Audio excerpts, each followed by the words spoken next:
नमस्कार, मी तृप्ती स्वागत करते तुमचं माझ्या चॅनलवर तृप्ती नाईक सिटी टू विलेज। आज आपण जे आहे ते पॉम्फ्रेट फ्राय तसं पण मी आधी दाखवलेलं आहे व्हिडिओमध्ये माझ्या, पण आज मी जे आहे ते तुम्हाला कोळंबी मसाला दाखवणार आहे। पण हा मसाला जी ग्रेव्ही जी आहे ती वेगळ्या पद्धतीची आहे, कोकणी स्टाईलमध्ये आहे।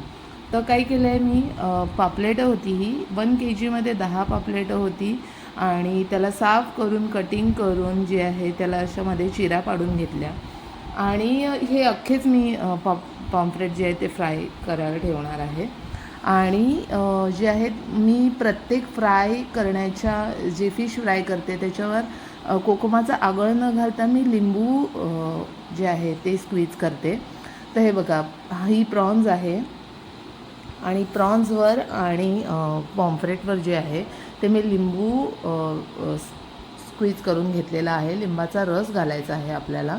त्यानंतर मीठ घालायचं आहे, 1.5 चमचा मीठ हे पॉम्फ्रेटवर घातलेलं आहे आणि 1 चमचा मीठ जे आहे ते कोळंबीवर घातलेलं आहे। आता ह्यावर आपले मसाले ॲड होणार आहेत। तर हळद, सर्वप्रथम हळद घालायची आहे 1 मोठा चमचा पॉम्फ्रेटवर आणि प्रॉन्सवर सुद्धा आपल्याला अर्धा चमचा जो आहे, अर्ध्याहून जास्त थोडंसं हळद घालायची। हळद ही अँटीबायोटिक असते। त्याशिवाय त्याच्यावर धणा पावडर, गरम मसाला पावडर आपल्याला घालायचं आहे पॉम्फ्रेट आणि कोळंबीवर।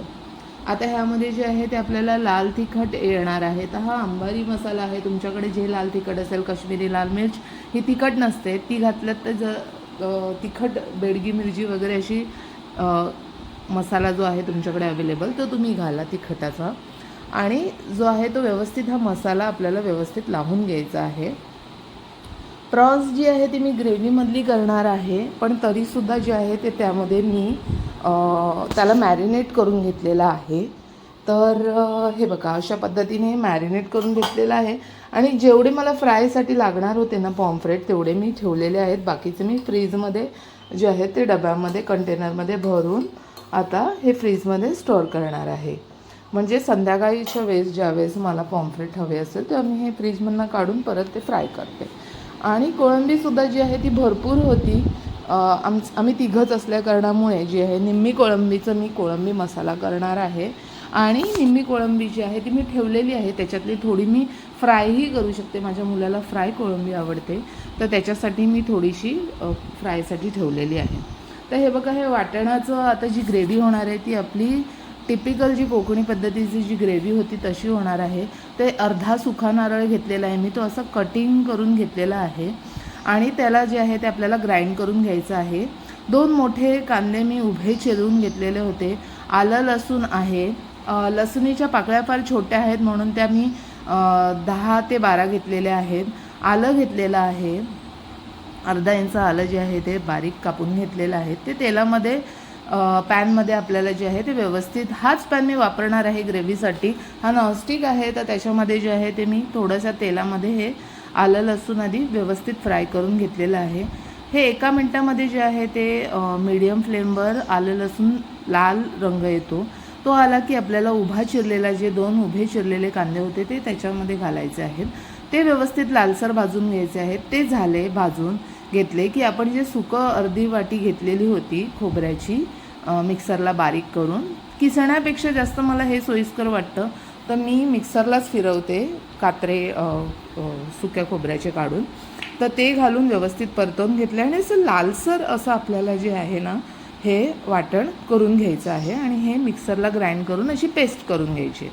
आता हाच पॅन मी घेतलेला आहे, त्या मीडियम फ्लेमवर जे आहे ते पहिल्यांदा आपल्याला सर्वप्रथम तेल घालायचं आहे।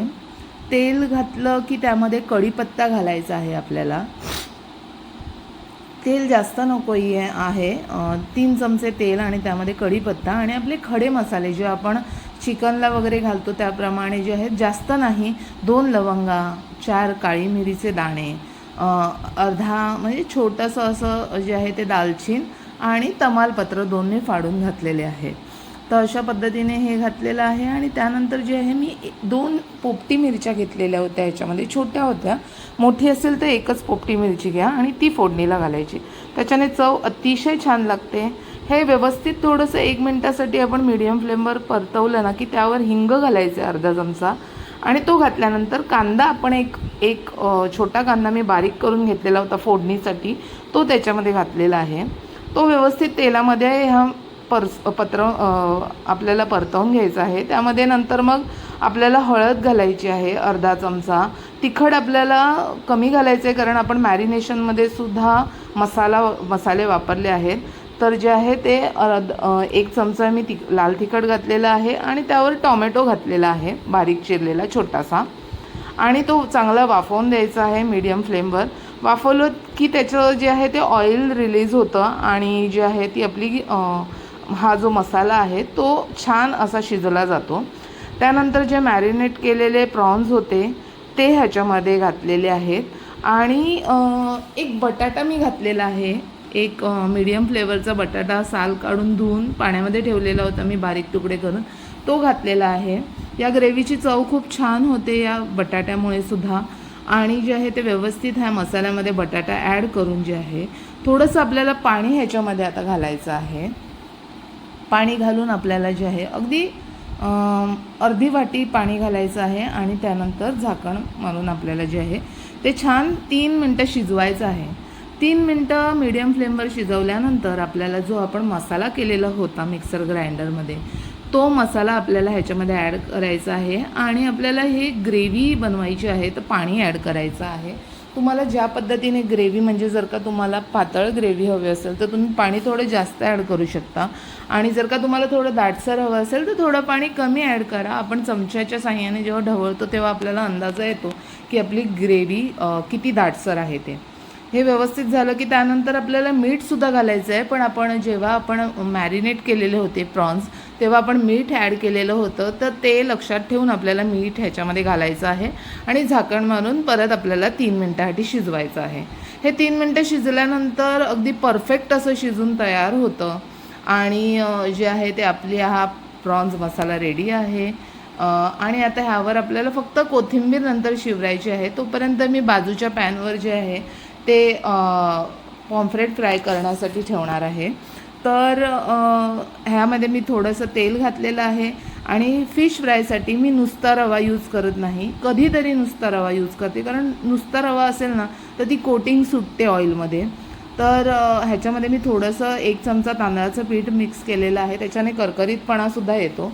आणि रवा हा व्यवस्थित या फिशला पॉम्फ्रेटला जे आहे ते कोट केलेलं आहे आणि ते आता आपण पॉम्फ्रेट फ्राय करून घ्यायचे आहेत. मीडियम फ्लेमवर असे खरपूस असे छानसे असे आपल्याला फिश फ्राय करून घ्यायचे आहेत. ग्रेव्ही मी मागे जी दाखवलेली होती ती कांदा आणि टोमॅटोच्या ग्रेव्हीवर तुम्हाला कोळंबी प्रॉन्स मसाला दाखवलेला होता. हा जो आहे तो वाटण घालून हा कोळंबी मसाला केलेला आहे मी. हे बघा छान दाटसर असा आपल्या बाजूच्या शेगडीवर हा झालेला आहे मसाला तयार. एका बाजूला पॉम्फ्रेट फ्राय होत आहे. आता ह्याच्यावर फक्त हे बघा बटाटा पण मी कट करून दाखवते. अगदी सहजरित्या बटाटा कट होतो आहे, म्हणजे हे शिजलं आहे. आता गॅस बंद करायचं आहे आणि कोथिंबीर शिबरून जे आहे ते झाकून ठेवायचं आहे आपल्याला.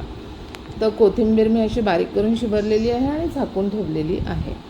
आणि इथे आपला प्रॉन्स आपण जे पॉम्फ्रेट फ्राय करायला ठेवलेलं आहे ते पण सुद्धा आपलं पॉम्फ्रेट आपल्याला व्यवस्थित अलटून पलटून फ्राय करून घ्यायचं आहे. बघा लालसर खरपूस असं छान पॉम्फ्रेट फ्राय झालेलं आहे.